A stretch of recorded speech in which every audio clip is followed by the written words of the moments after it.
Okay.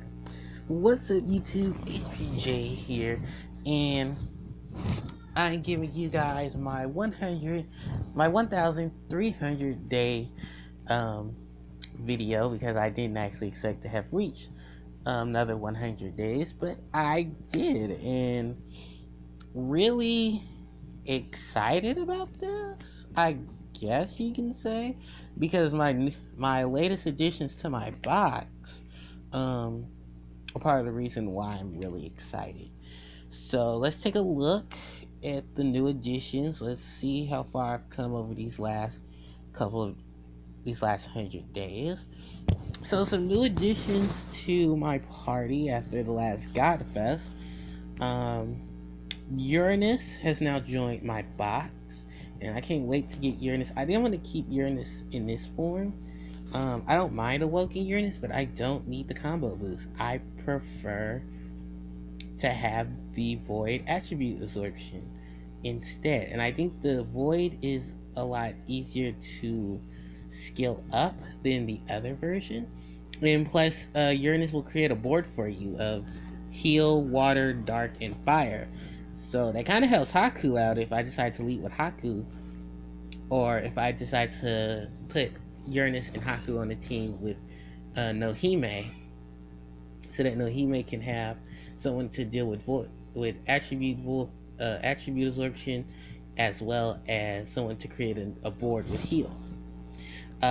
Nay has now joined my box as well. In this one, I never expected her to come. I thought I was only going to roll one diamond and then get a troll of a diamond, but Nay's here, and exactly what I'm going to do with Nay is still in question. But I think Nay is a great monster.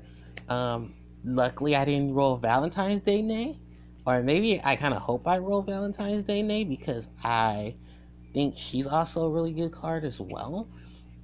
In addition to her regular form, I think her regular form just has more of the oomph that a lot of people were expecting, and I think they both have the HD full board change, but I haven't checked yet.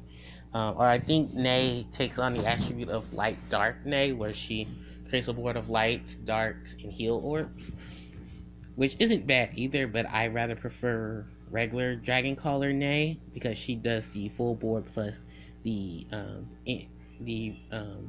recovers 25% of your max HP, as well as the 2 turns of buying clear. So not too bad on her part.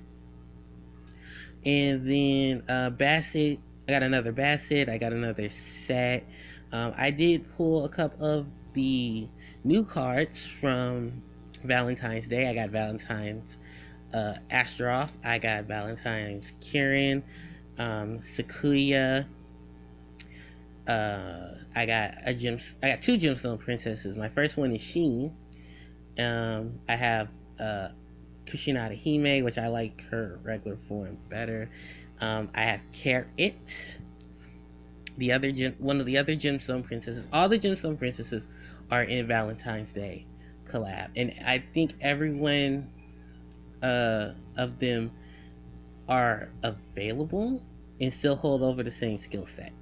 And then I have Valentine's Day Leland, but they're all called Loving Goddess, and in whatever direction they point to. She's south. Mei I believe, is north. Hold on. Yeah, north, because I think Haku is east. No, west. Because I only have 3 out of the 4, so one's probably west, the other one's probably south. And I already have I have north and west. I believe Haku might be north and Mei might be west. But yeah, I do have accumulation of them. I also have a couple of their skill ups, which I'm still trying to get together. But other than that, I mean, that's pretty much it in terms of what I rolled thus far. I still have a lot of stuff that I'm still working on, just as an overall whole. The next thing I want to show off before I do anything else is, of course, my teams. I'll start from the back and work my way up. This was pretty much one of my original teams, which was my DQXQ. I'm going to probably take it apart and then redo it, just so I can have more board changers, because that's the whole thing about DQSQ is you want light and you want water, all in sequential setup, so that she can get her multiplier as well as she can get. She gets her multiplier for the number of other colors you get in combo as well. But she primarily is water and light, despite the fact that she's double light in her reincarnated evolution. That's why you have Nini and Saria here to help with that. But I think I want to add Momoji, or have Momoji as an inherit to Amaterasu, so that she can have a board changer on her. Rod Dragon team, actually, I'm going to change that right now. Because I'm going to switch Simigi for Ne. And then I'll just skill up and max out Ne. So that way Ne can be fully charged up. Because I rather have board changers in monsters of the attributes, and then come in with monsters who can do pretty much everything else. Because now I have Sarius Roots, I have Ne, and then I can just add Haku, or no, I'm gonna add Isis to it, just because of the fact Isis herself gives me that water, fire, and then everyone else is my board changer. I got two of my best board changers. I could put Kushinada, but I need the fire, and that's the only thing. Because if I had Dark Cali, then I would be okay with not having me on this team. It'd be Dark Cali, Kushinada Hime, Serious Roots. But the whole thing is, it does conflict with Big Boy Raw Dragon, because he only works with God type, and unfortunately, I think Serious Roots is Double Dragon. So that's like the only downfall, because everything else, I think Ne's Dragon. That's the only thing, it conflicts with my attributes. Otherwise, I'd have Kushinada, but I don't own any like full board changers, and I need heals. So it's the only real thing about playing Raw Dragon, is that I need all these attributes. But I did build some other of my use of my other dragons. Shiva, this room is Shiva's team for right now, because I actually have to rebuild Shiva Dragon's team, because I took it apart to do a certain quest or a certain dungeon, and I actually got through the dungeon. So hopefully next time I put this together, I'll have a better version of Shiva Dragon's team. Sherry's Roots, all 5 colors are together.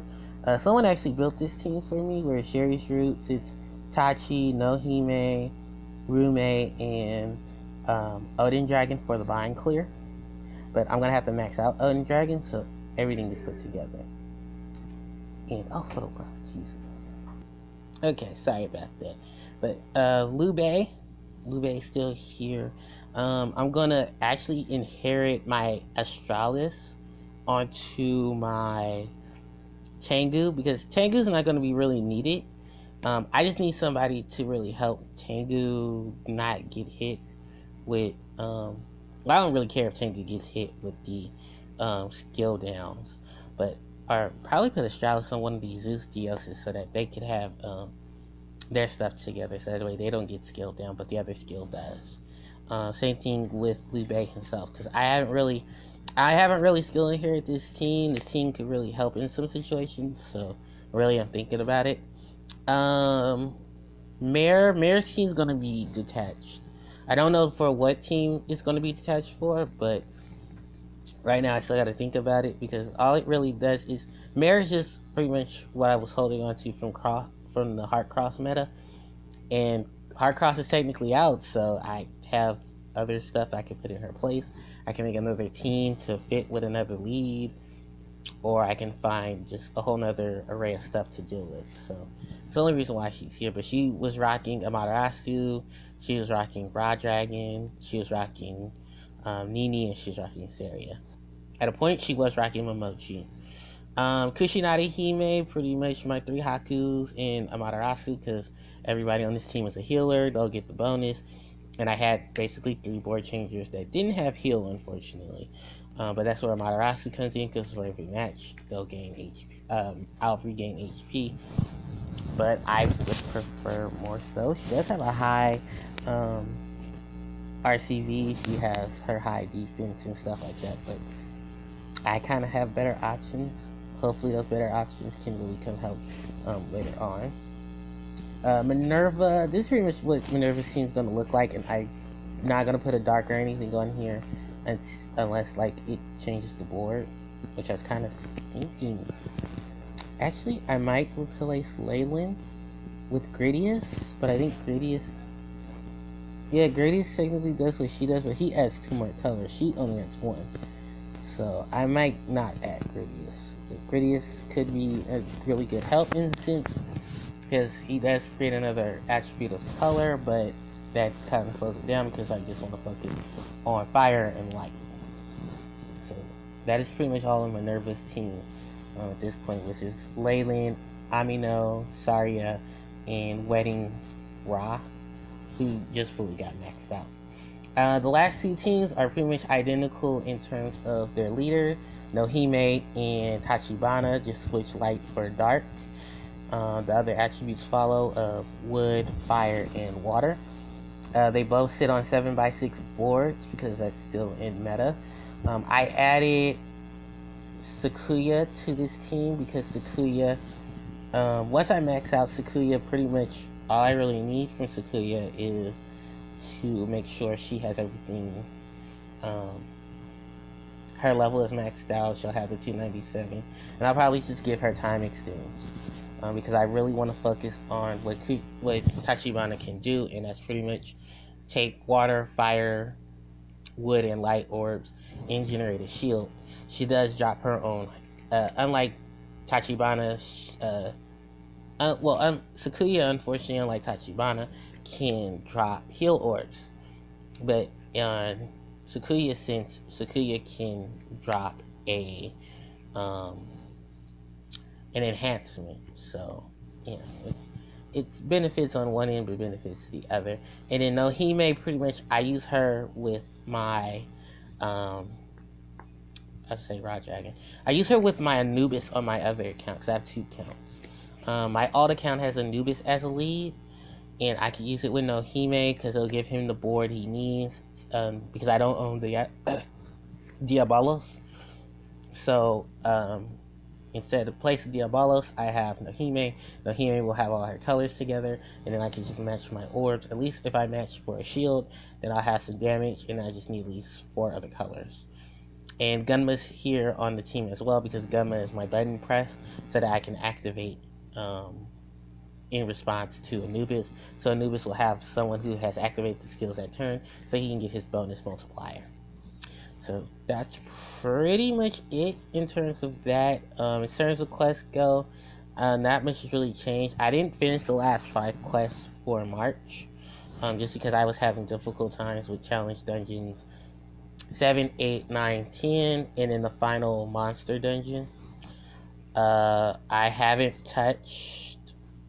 I think I've only touched. I only touched April's once. I think that was just for the first, for a stone that didn't even show up. Degrees of difficulty, I still need to clear out because I don't have a crown, and I'm not trying to work any harder for a crown than I have to. Special scenes are pretty much just everything else that I haven't done really.